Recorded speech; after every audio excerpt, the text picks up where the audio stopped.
Hello everyone, good morning. তোমরা কেমন আছো? আশা করছি ভালো আছো, আর আমিও বেশ ভালো আছি। আবারও চলে এসেছি একটা ব্লগ নিয়ে। এটা একদমই নিউ। তো আজকে এই যে ভোর ভোর দেখতেই পাচ্ছ, এখনও কিন্তু কুয়াশাটা কমেনি, অনেকক্ষণ আগে উঠেছি। তো চলো, এখন আমরা সবাই মিলে বেরিয়ে পড়ছি। এখন 4টে গাড়ি লাগানো হয়েছে, তো চলো আমরা যাই। আমার শাশুড়ি মা এখন আসেনি, সব এগোচ্ছে আর আমরা এখানে সব দাঁড়িয়ে আছি। আর আমার বেটুকু দেখো কত সুন্দর সেজেছে, দেখো একবার, দেখো দেখো শোনা, দেখো দেখতে পেয়েছো? বুট পরেছে, হাত মোজা পরেছে, সব পরে নিয়েছে একদম। বলো গুড মর্নিং বলি। আর ওইদিকে পায়েল আছে, জিন্স বালি। এদিকে দেখো আমরা সবাই মিলে রেডি হয়ে একদম রেডি হয়ে একদম দাঁড়িয়ে আছি। আর ওইদিকে গাড়িও চলে এসছে।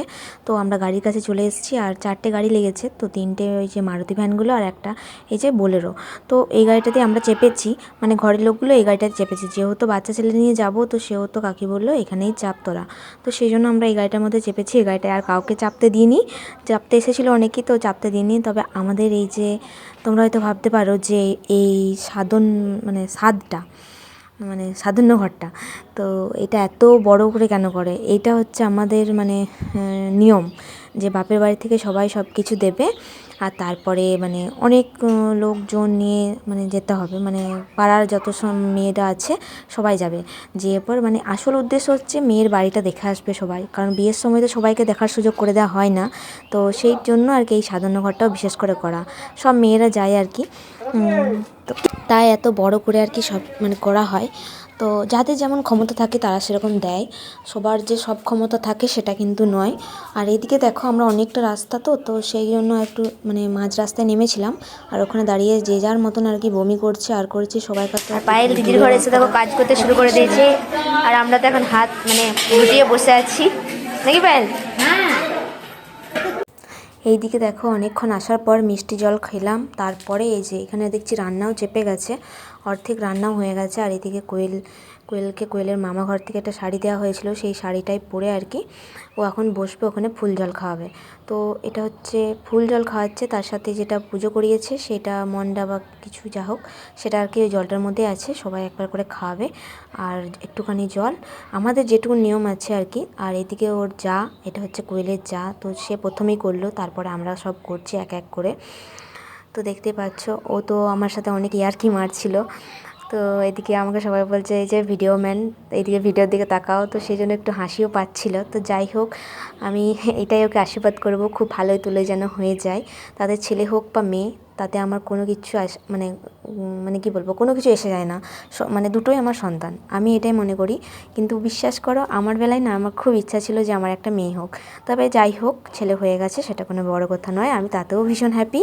আর এইদিকে দেখো একটা নিয়ম আছে, ওই যে খাওয়ানো হয়ে গেল তারপরে যে চিড়ে মাখা, সেটা সবাই মিলে খেতে হয়, মানে শুধু বাচ্চারা আর ওই খাবে। তো সেই জন্য আদিকে নিয়ে কোলে নিয়েও খেতে হয়, তবে আদি তো কোলে চাপছে না। আর যেহেতু ওর একটু প্রবলেম হবে সেহেতু ওকে আর কোলে চাপালাম না। তো এদিকে দেখো এটা ঠাকুমা হয়, ঠাকুমা একটু কোয়েলকে খাইয়ে দিচ্ছে আর কি। আর সব বাচ্চারা মিলে একসাথে খাচ্ছি। সত্যি কথা বলতে ভীষণ আনন্দ করেছি, যেমন মানে কি বলবো, একটুখানি কষ্ট করে গেছি তেমনি আনন্দও করেছি। তবে এতজন যে গেছে তারা সবাই কিন্তু এক এক করে বমি করেছে, কিন্তু আমরা করিনি। মানে আমাদের অভ্যাস হয়ে গেছে, দূর দূর রাস্তা না, যাওয়া আসাটা অভ্যাস হয়ে গেছে। আর এইদিকে দেখো আমি একটু ড্রেস চেঞ্জ করেছি, যেহেতু ড্রেস নিয়ে গেছিলাম আর ওই একটা চুড়িদার পরে থাকা যাচ্ছিল না। আর এইদিকে দেখো কোয়েল মানে ভাত টাত খেয়ে আমরা সবাই মিলে বসেছিলাম, তো কোয়েল তো ফলগুলো খায়নি, তাই ওর দাদা দেখো ছাড়িয়ে দিচ্ছে। ওই যে বলে না, ভাই বোনের সম্পর্ক কেউ পর করতে পারবে না, সে হয়েছে অবস্থা।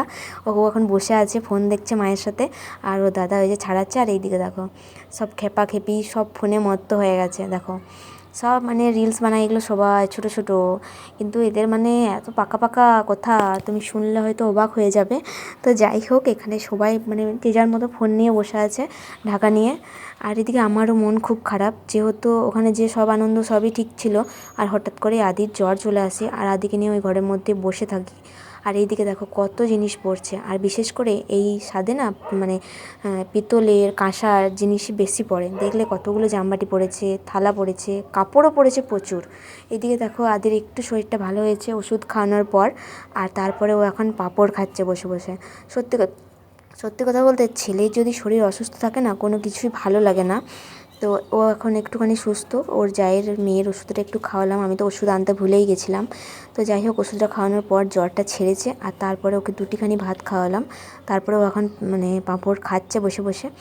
তার এখানে সবাই এখন অনেক ব্যস্ত, আমরা সব মুড়ি টুড়ি ভাত টাত খাওয়ার পর মানে আমরা এখন সব রেস্ট নিচ্ছি, কারণ গাড়িতে সব যাবে, তো সেই জন্য সবাইকার ভীষণ একটা ভয়, কে বমি করবে না করবে কী আর বলবো, ওদের অবস্থা এখন খুবই খারাপ। তবে আমার একদমই হয় না এই সকল, কারণ আমাদের দূরে মানে যাওয়া আসা করে পুরোপুরি অভ্যস্ত হয়ে গেছি, কোনোটাই মনে হয় না। আর আমার হাজব্যান্ড তো রোজই যাওয়া আসা করে, তো সেই জন্য আমাদের কিছুই মনে হয় না। তো যাই হোক এখানে আদিকে ওষুধটা খাওয়ানোর পর আদি সুস্থ। তো তারপরে আবার যখন যাওয়ার টাইম হয় তখন ওর প্রচণ্ড জ্বর আসে। তো আমি এই কথাটাই ভাবি যে আমি যেখানেই যাই না কেন, আমার পিছু কেন যে ছাড়ে না আমি খুঁজে পাই না, এই মানে ছেলের শরীর অসুস্থ যে কেন হয়ে পড়ে আমি কিছু খুঁজে পাই না। এদিকে দেখো আমরা ঘর যাব, সেই জন্য সবাই রেডি হয়ে গেছি, আর এই যে গাড়ির কাছে চলে এসেছে, অর্ধেক মানুষ গাড়িতে চেপে গেছে, আমরা কিন্তু এখনও পর্যন্ত চাপিনি, এই গাড়িটায় আমি চাপবো। তো এখানে জ্যাঠারা সবাই চেপে গেছে, তো এখন জলের ব্যবস্থা করছে, যে যার মতন জল আনছে। তো এই যে সামনেই দেখতে পাচ্ছি একটা মন্দির রয়েছে, ভীষণ সুন্দর মন্দিরটা, দুর্গা মন্দির না সরি কালী মন্দির, দুর্গা মন্দির না কালী মন্দির। তো এখানটাতেই আমাদের গাড়িগুলো দাঁড় করেছে। হ্যাঁ সবাই ভালো থেকো। আর আমার জেঠাকে সবাই চিনো নিশ্চয়ই, ফেসবুকে সবাই দেখো। ভালো ভিডিও করে চিনে রাখুন। হ্যাঁ অবশ্যই ফেসবুকে ফলো করে দিও।